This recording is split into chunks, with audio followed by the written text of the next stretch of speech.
Hey guys, and welcome to the Ultimate Apex Legends Mad Maggie guide. She's been out for a good day or so now, and people have had enough time to really deep dive into her skill set and see what she can bring to the table.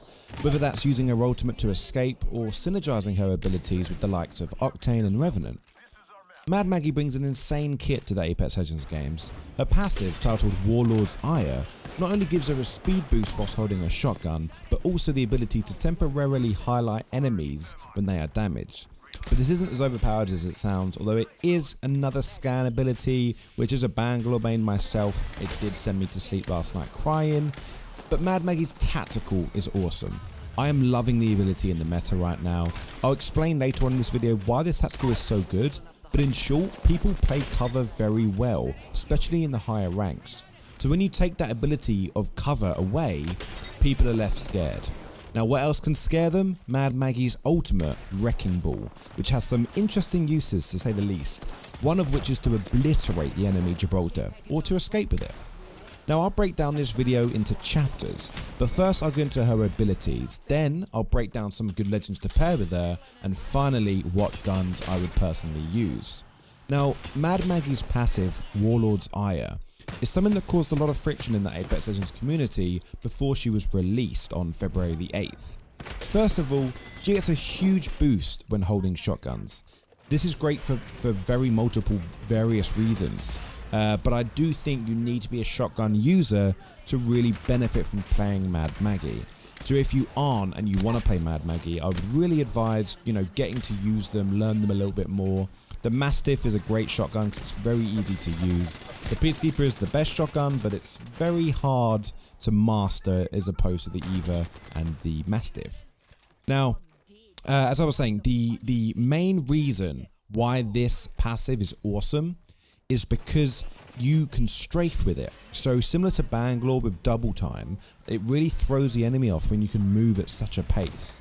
So if you dart left and right and you're shooting a shotgun, you will confuse the enemy and throw off the shooting patterns that they may have. And it's also good because you run as fast with the shotgun as when you have your guns holstered. So say for example in a fight, you'll watch a lot of pro players and high level players will put away their gun every single time they're not shooting for the speed boost. But if you've got the shotgun out, you really don't need to do that. You can just move around. It's very nice to see. Her other part of the passive is that she can see people when she damages them. They get highlighted, similar to Bloodhound Scan. It lasts for about 2 seconds, so it's really good when you're going up against a Bangalore, or for example, you throw down your tactical and you throw it on the door, on the wall, and you can see through the really bright fire that it gives off. But it's a really awesome passive, and I do really enjoy it being in the game at the minute. Mad Maggie's tactical is super great fun.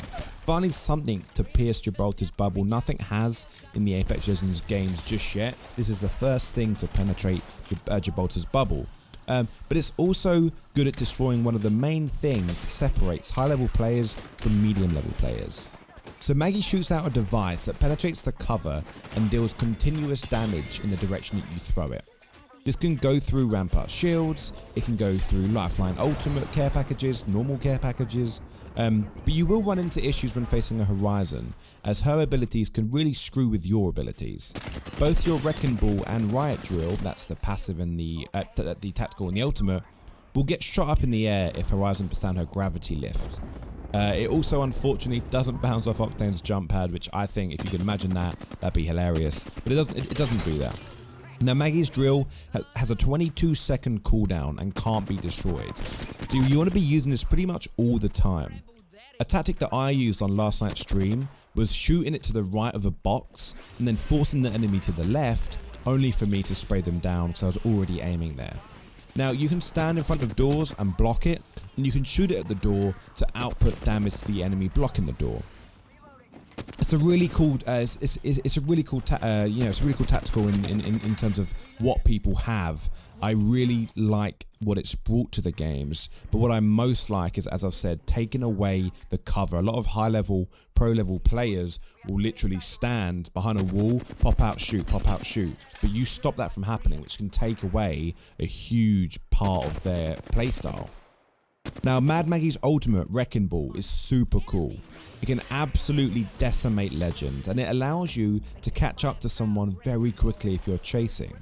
Now, it has a cooldown of 1 minute 30 seconds, so you can use it pretty much every fight you come across. You can even use it to cover ground if there's no one around you.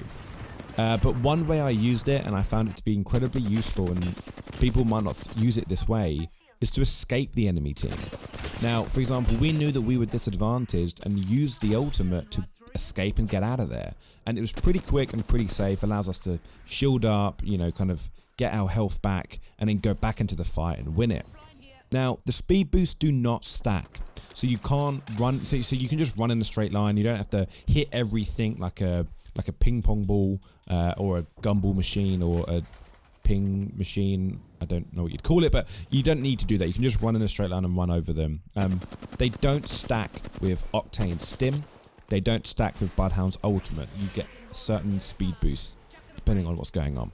Now, when you launch it in one direction, it will just go and it will bounce off of walls. So if you can throw it in a building, you will deal a lot of damage and cause complete chaos in that building. It's really fun to watch, to be honest. But you just have to use it to escape, use it to initiate, and also use it to just confuse the enemies and really bring confusion to the battlefields. Now, who exactly should you pair with Mad Maggie? So, you thought Revtane was bad, you thought Rev Ashtane was bad. Get ready for Revtane Aggie. Revenant, Octane and Mad Maggie are an insane trio when used in synergy. Imagine that you do the Revenant ultimate, you throw down the jump pad, and then you fly over with not only the riot drill, but the Wrecking Ball flying in as well. It is complete anarchy. Ashe is also good too because of obviously her ultimate. She can, very similar to Octane, she has the reach that Octane has, but she's got the stealth aspect that Octane doesn't have. So I would actually put Ashe above Octane in the list of those two, so Revenant, Ashe and Maggie. People like Bangalore are great because you can do the ultimate and really, you know, kind of confuse. Gibraltar with his ultimate is also good, completely layering the battlefield in explosions whilst a Wrecking Ball comes flying around. In terms of that, there's not many people that I would deem to be very good. Rampart, for example, her shield might get in the way. One thing I just want to say, Mad Maggie is very good, but she's humbled by the fact that she's not great as a team. She brings a lot to the game as a solo player, but in terms of playing as a team, she doesn't bring too much. Now, when it comes to what guns to use, obviously shotguns, 100%, yes, you need to be using shotguns.